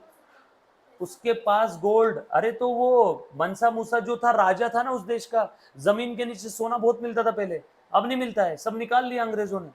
भारत को 20-25 बार लूटा गया है, कई जहाज सोने के भर के गए हैं। सोने की चिड़िया बोलते थे ना पहले भारत को, सोने की चिड़िया बोलते थे भारत को। इतना भारत के अंदर सोना था, गोल्ड था। कितने लोगों ने भारत को कितने बार लूटा है आज तक? यस और नो? इतना था। उसके अंदर में काफी मुगल ये भी थे राजा लोग, तो उन्होंने बहुत लूटा है। और वहां पे अब वो मनसा मूसा के पास पैसा कहाँ से आया, उसके लिए मैं एक दिन अलग स्टोरी बताऊंगा, बरोबर है। बट अभी कहने का मतलब क्या है, इकोनॉमिक्स जो है, इकोनॉमिया, इकोनॉमिया मतलब क्या? साइंस और स्टडी ऑफ स्केर्सिटी, कमी। कभी जब तक के मार्केट में कमी नहीं आएगी तब तक कोई उसके लिए काम नहीं करेगा। सबके पास भरपूर पैसा आ गया, कोई काम करेगा क्या? फ्लो सबके पास, सबका पैसे का इक्वल है, कहीं यहाँ पे ऊपर नीचे है ही नहीं, तो फ्लो होगा क्या? मुझे बात बताओ, एक बकेट के अंदर में पानी भर दो, एक लेवल है, फ्लो होगा कुछ? नो। फ्लो होने के लिए अमीर गरीब होना बहुत जरूरी है। इसीलिए सरकार किसी भी, हर किसी गरीब इंसान को नोटें छाप के नहीं देती है। सब अमीर हो गए तो वो देश बर्बाद हो जाएगा, देश बर्बाद हो जाएगा, इकोनॉमिक कोलैप्स हो जाएगी उस देश की। कुछ बात समझ में आ रही क्या? खैर छोड़ो, हम लोग कहाँ से कहाँ चले जाते हैं। तो अल्टीमेटली हर कोई किसके लिए काम कर रहा है? पैसे के लिए काम कर रहा है। कहाँ से कहाँ पहुंच गए थे हम लोग? हाँ आजा, ये तो कुछ भी मत सवाल पूछा कर रहे अल्पना। सो ग्रॉस प्रॉफिट कहाँ ट्रांसफर करेगी? ग्रॉस प्रॉफिट या ग्रॉस लॉस? ट्रेडिंग का बैलेंसिंग फिगर कहाँ ट्रांसफर किया? पी एंड एल में। और पी एंड एल का बैलेंसिंग फिगर इधर आया तो क्या आएगा? क्रेडिट साइड की, इनकम साइड की टोटल ज्यादा है तो इधर क्या आएगा? Net profit. और एक्सपेंस साइड की, बोल बोल प्लीज, हाँ बोलो। और इस साइड की टोटल ज्यादा है तो क्या आएगा? Net loss. और नेट प्रॉफिट आए तो तू बता बेटा, सानी का नेट प्रॉफिट आए तो कहां लिखेंगे उसको? नेट प्रॉफिट, प्रॉफिट किसका होता है धंधे में? सैलरी किसकी होती है? एम्प्लॉय की। लेबर चार्जेस किसको देते हैं? लेबर को। प्रॉफिट पे किसका अधिकार होता है? मालिक का, ओनर का। यस और नो? सो नेट प्रॉफिट कहां जाके मरेगा? कैपिटल के अंदर। नेट प्रॉफिट नेट लॉस आ गया, ये भी क्लोज। तो नेट प्रॉफिट आए तो ओनर का कैपिटल बढ़ जाएगा, नेट लॉस आया तो ओनर का कैपिटल कम हो जाएगा, और ये बैलेंस शीट अब टैली हो जाएगी। तो आपका सम सही है। सो ट्रेडिंग का बैलेंसिंग फिगर पीएनएल में, पीएनएल का बैलेंसिंग फिगर बैलेंस शीट में, और ये बैलेंस शीट बनने के बाद इस बैलेंस शीट को हम लोग अगले पीरियड में क्या करेंगे, कैरी फॉरवर्ड करेंगे। यस और नो, इस बैलेंस शीट को हम लोग अगले पीरियड में क्या करेंगे, कैरी फॉरवर्ड। ध्यान से सुनना, ये आपने बैलेंस शीट बना ली, बताओ ट्रेडिंग का बैलेंसिंग फिगर कहाँ पे आया, P and L, P and L close हो गया, इसका बैलेंसिंग फिगर बैलेंस शीट, और बैलेंस शीट बना ली। अब बैलेंस शीट में क्या होते हैं, बैलेंस किसके, लाइबिलिटीज और एसेट्स के, बोलो लाइबिलिटीज और एसेट के। और ये बैलेंसेस हमें कहाँ लेके जाना है, अगले साल। अगले साल ये सारे देखो, ट्रेडिंग क्लोज हो गया, पीएनएल में मर गया, पीएनएल क्लोज हो गया, बैलेंस शीट में जाके ऐड हो गया। अब बैलेंस शीट के सारे बैलेंस को अगले साल क्या बोल के रिकॉर्ड करना है, ओपनिंग बैलेंस बोल के रिकॉर्ड करना है। यस और नो, ओपनिंग एंट्रीज। और फिर से चक्कर शुरू हो गया, फिर से फिर से फिर से फिर से फिर से फिर से, बस यही है आपका अकाउंटिंग साइकिल। इसी को आप लोग प्यार से क्या बोलते हो, अकाउंटिंग साइकिल। कुछ बात समझ में आ रही क्या, यस और नो, सिंपल है, पक्की बात। अब ये बैलेंस शीट टैली कैसे होती है मैं आपको बताता हूँ, ध्यान से सुनना। हाँ हाँ, और है। ध्यान से सुनो सब लोग, ये बैलेंस शीट टैली कैसे होती है, बैलेंस शीट में क्या होता है, एसेट्स और लायबिलिटी। एक बार रिवाइज करवा दूं क्या, सब लोग भूल रहे तो वापस स्टार्टिंग से लेके, लिखना बाकी है आपका, बहुत कुछ सीखना बाकी है। लिखो, लिखो फटाफट से,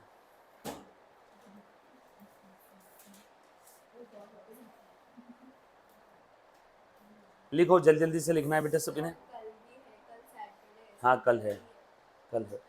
सुनो मेरी बात समझो, देखो मुझे कोई दिक्कत नहीं है, आप बोलो मैं कल छुट्टी दे दूंगा, नहीं, हम बोल रहे कि कल सैटरडे, कल नहीं नहीं कल है, मंडे को मैं दे रहा हूँ छुट्टी।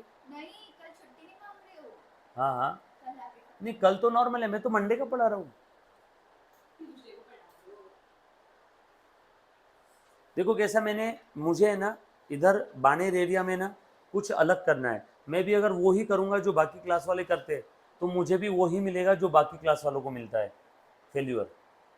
तो मुझे कुछ अलग करना होगा। अब तुम बताओ मुझे, तुम्हारे मम्मा पापा का हार्ड अर्न मनी तुम मुझे ला के दे रहे हो, और मैं हफ्ते में 5 दिन पढ़ा रहा हूँ तुमको, और शनिवार रविवार छुट्टी दे रहा हूँ, तुम्हारे घर वालों को अच्छा लगेगा क्या, पेरेंट्स क्या बोलेंगे, हम मेहनत का पैसा दे रहे हैं, सैटरडे को मास्टर छुट्टी दे रहा है, बरोबर है क्या।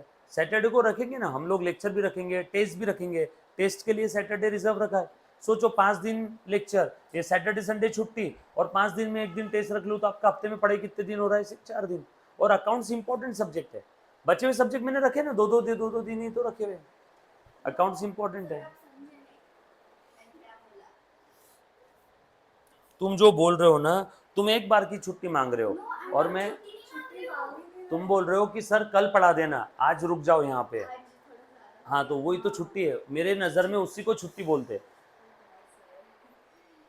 सीरियसली। हाँ, मंडे को हमारा वैसे भी एक दिन का लेक्चर ऑफ रहेगा ना, तो हम लोग चाहते हैं कि, कुछ होगा ना तो नहीं मैं रिवाइज करवाऊंगा ना, 3 बार सेम चीज वापस बताऊंगा, टेंशन मत लो, हम लोग उसको घूमते घूमते सेटल डाउन कर देंगे। इसलिए मैंने आज हर्षा मैम को बोला, मैम आज थोड़ा सा आप रुक के ही आना, मंडे को हर्षा मैम रहेगी आपके साथ, मंडे को मैं रहूँगा तो ऑब्वियसली, तो मैं आपको दे रहा हूँ ना, देखो संडे आपका छुट्टी है, परफेक्ट। मैं मैम को बोलूंगी प्लीज मंडे को एसपी ले लो। वो आपका और मैम का इशू।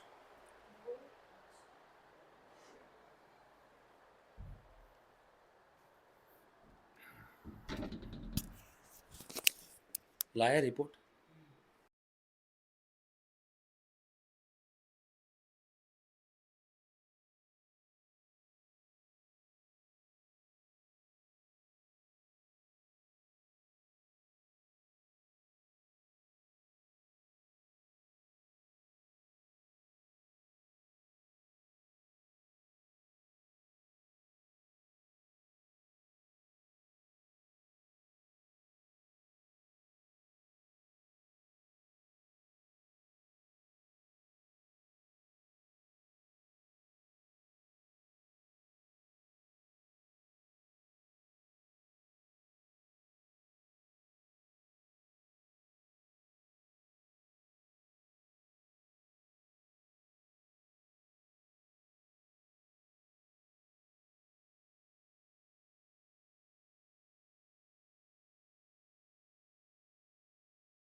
लिखा क्या? कर क्या रहे हो रे तुम लोग? लिख रहे हैं पूरा है। पूरा ही लिखना था।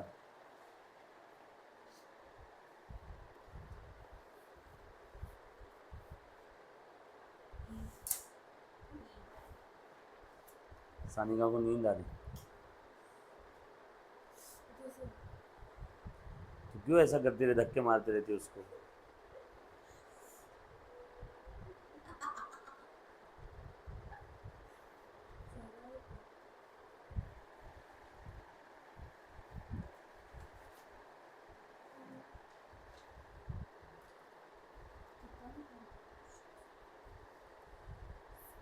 अच्छा एक सुनना, एक सेकेंड, एक बात सुनो सब लोग। आपको मैं लिखने के लिए समय देता हूँ, सिर्फ एक बार पहले कॉन्सेप्ट बताता हूँ, लिखने के लिए समय दे रहा हूँ। हाँ, कौन है?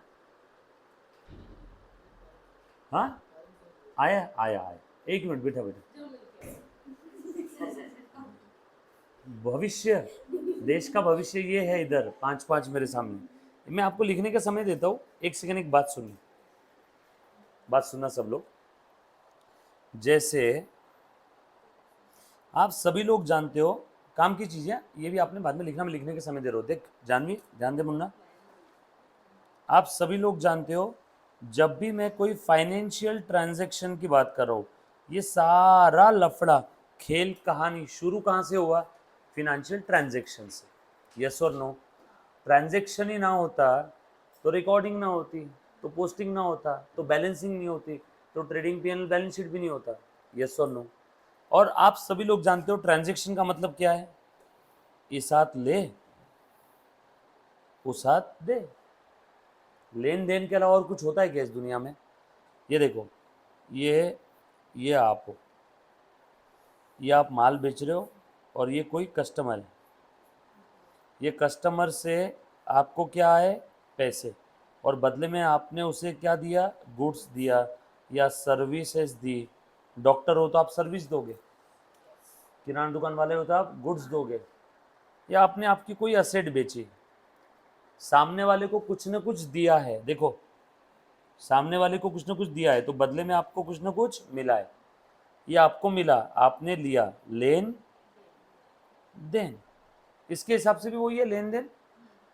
तो हर ट्रांजैक्शन में दो पहलू, दो एस्पेक्ट, दो नजरिए, दो अप्रोच होते हैं, और उन्हीं दो अप्रोच को, दो एस्पेक्ट को, दो नजरिए को हम लोग लेन देन या अकाउंटिंग की लैंग्वेज में डेबिट क्रेडिट कहते हैं।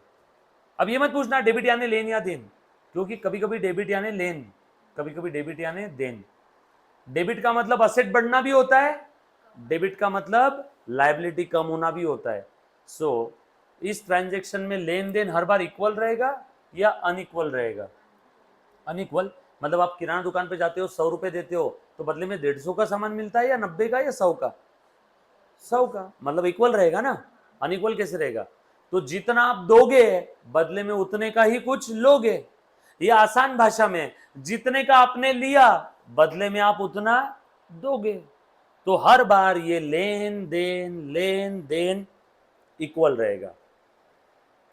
कभी कोई ऐसा आपने देखा है कि नहीं नहीं साहब, मैं आपको 100 रुपए दूंगा, आप मुझे बदले में 90 का ही सामान दो? या कोई ऐसा बोलेगा सर मैं 100 दे रहा हूं, बदले में आप 110 का सामान दो? ऐसा होने वाला है क्या कभी? हर बार लेन देन कैसे रहेगा? इक्वल। जितना आप दे रहे हो, बदले में उतना ही आपको मिल रहा है, राइट? और ये दो एस्पेक्ट ही आपके डेबिट एस्पेक्ट, क्रेडिट एस्पेक्ट है। यस और नो? देन लेन हर बार कैसे रहेगा? इक्वल। और ये ही लॉजिक है, ये ही असली वजह है आपकी बैलेंस शीट या ट्रायल बैलेंस टैली होता है। ये ही लॉजिक है कि आपका हर बार डेबिट और क्रेडिट इक्वल होता है। इसी की वजह से डबल एंट्री सिस्टम में हर चीज़ टैली होती है। क्योंकि double entry system, sir double ही नाम क्यों है, ट्रिपल क्यों नहीं है, या सिंगल क्यों नहीं करते हम लोग? क्योंकि हर ट्रांजैक्शन के कितने पहलू होते हैं? दो। डबल है या ट्रिपल है? दो। कितने पहलू है? दो। इसीलिए हम लोग कौन सा सिस्टम फॉलो कर रहे हैं? Double entry system. Are you getting my point? Yes और नो? ये बात समझ में आई सभी को? दुनिया में क्या होता है? लेन देन। लेन देन के अलावा कोई तीसरी चीज होती है क्या? नो। इसीलिए हम लोग हर ट्रांजैक्शन को दो पहलू, दो एस्पेक्ट, दो नजरिए के पॉइंट ऑफ व्यू से देखते हैं। और ये ही दोनों एस्पेक्ट को हम लोग प्यार से ड्यूअल एस्पेक्ट कहते हैं। जैसे हर सिक्के के दो साइड होते हैं ना, वैसे ही हर ट्रांजेक्शन के भी दो साइड होते हैं। वो दो साइड यानी कौन सी साइड है? Debit side, credit side. जैसे कि ओनर ने धंधे में 25,000 रुपए लेके आया, बिजनेस स्टार्टेड विथ कैश ₹25,000। बता एंट्री क्या रहेगी इसकी? ओनर ने बिजनेस में कैश लेके आया 25,000, बोलो एंट्री क्या रहेगी? बिजनेस में 25,000 रुपए कैश लेके आया ओनर, बताओ एंट्री क्या रहेगी इसकी? Cash account debit to capital. Simple है। कितने बार हमने पढ़ा था? Cash account debit to capital. एक बार आपने उसी 25,000 को कैश बोल के डेबिट किया, एक बार आपने उसी 25,000 को कैपिटल बोल के क्रेडिट किया। क्या दो बार लाया क्या उसने 25,000 कि एक बार ही लाया? लाया एक ही बार, बट एक बार उसी 25,000 को आपने डेबिट लिखा, एक बार उसी 25,000 को क्रेडिट लिखा। क्यों हुआ ऐसा? Double entry system. ध्यान से सुनना, मैं आपको एक चीज बताने जा रहा हूं। देखो बेटा, इसी के भरोसे एक अकाउंटिंग इक्वेशन है, सबसे काम की चीज। Asset is equal to liabilities plus capital. ये ही एक त्रिकाल बाधित सत्य है अकाउंटिंग की दुनिया का। त्रिकाल बाधित सत्य मतलब क्या होता है? अटूट सत्य, सच। सारी अकाउंटिंग की बुनियाद यही है, अकाउंटिंग इक्वेशन। चलो आप मुझे कोई भी ट्रांजैक्शन बोलो, मैं इस इक्वेशन के जरिए आपको लिख करके बताता हूँ। पहला ट्रांजैक्शन मैं बता देता हूँ। ओनर ने धंधा शुरू किया, 10,000 रुपए कैश लाया। बताओ बिजनेस में कैश आ गई। कैश कहाँ पे लिखा हुआ? असेट में, लाइबिलिटी में, कैपिटल में? Very good. कैश कहाँ पे आएगी? असेट। कितनी आई कैश? कैश आई ना, कैश इंक्रीज हो गई, ऊपर जाने वाला एरो, कैश लिख दिया वहां पे, देखो प्लस 10,000। लाइबिलिटी में कोई इंपैक्ट हुआ? नो। ओनर ने लाया तो कैपिटल बढ़ा क्या? अरे इक्वेशन टैली, चेक कर लो। इक्वेशन टैली हो गया ना, 10,000 इज इक्वल टू 0 प्लस 10,000। और कोई ट्रांजेक्शन बोलो मुझे। माल खरीदा, माल खरीदा 2,000 रुपए का, कैश दे दिया। 2,000 में माल खरीदा, कैश दे दिया। बोलो बेटा इसका इफेक्ट कैसे होगा? माल खरीदा तो बिजनेस में माल आया क्या? स्टॉक आया। स्टॉक ये क्या है? आपकी एसेट। तो स्टॉक बढ़ गया, स्टॉक बढ़ गया, और बदले में पैसे दे दिए क्या? पैसे दिए, पैसे, कैश। ये भी क्या है? आपकी एसेट। कैश कम हो गई क्या?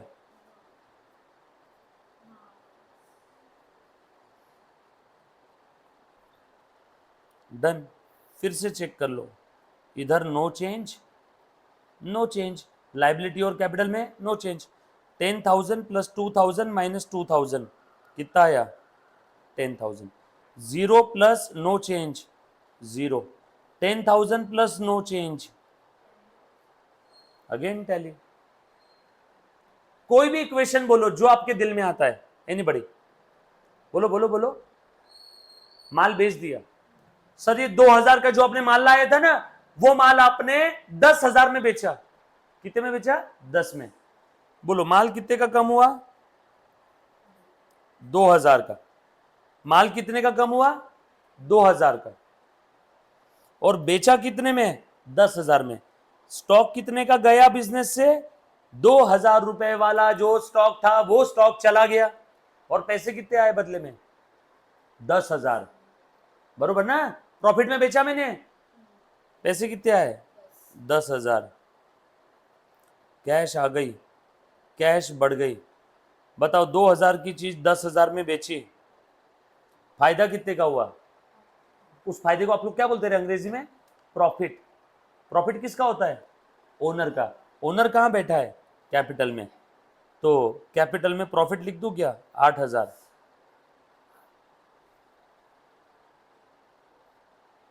चेक कर लो, 10,000 माइनस 2,000 प्लस 10,000, बोलो बेटा कितना आया? 18,000। 0 प्लस नो चेंज 0। 10,000 प्लस 8,000, अरे अगेन टैली। जो आपके दिल में आए वो ट्रांजैक्शन बोलो। लाखों करोड़ों ट्रांजैक्शन बोल दिए तो भी इक्वेशन टैली होते रहेगा। और आपको एक अंदर की बात बताऊं, यही तो आपके बैलेंस शीट की लाइबिलिटी साइड है और ये आपके बैलेंस शीट की असेट साइड है। मतलब बैलेंस शीट टैली करना है तो दूध पीते बच्चे का काम है। अब अरे देखो ना, आपके बैलेंस शीट के लाइबिलिटी साइड में अभी अभी क्या लिखा था आपने, कैपिटल और ये अदर लाइबिलिटी। ये कौन सी साइड है, लाइबिलिटी साइड, और ये क्या है, असेट साइड। और हर बार असेट और लाइबिलिटी टैली होती है क्या? सो आज के बाद अगर आपसे कोई सवाल पूछे कि ये बैलेंस शीट टैली क्यों होती है, ये हर बार डेबिट क्रेडिट इक्वल क्यों होता है, तो उसको बोलना उसके पीछे की वजह है ड्यूअल एस्पेक्ट कॉन्सेप्ट। उसके पीछे की वजह है ड्यूअल एस्पेक्ट। हर ट्रांजेक्शन में दो एस्पेक्ट है, ड्यूअल ड्यूअल सिम कार्ड होता है ना, दो सिम कार्ड ड्यूअल, दो एस्पेक्ट है, दो नजरिए है, दो अप्रोच है, लेन देन है, और वो हर बार लेन देन कैसे रहेगा, इक्वल। इसीलिए आपकी बैलेंस शीट टैली होती है। कुछ बात समझ में आई सभी को? पक्की बात? अब आराम से लिख लो बैठ करके। Yes, thank you very much guys, love you all, take care, bye.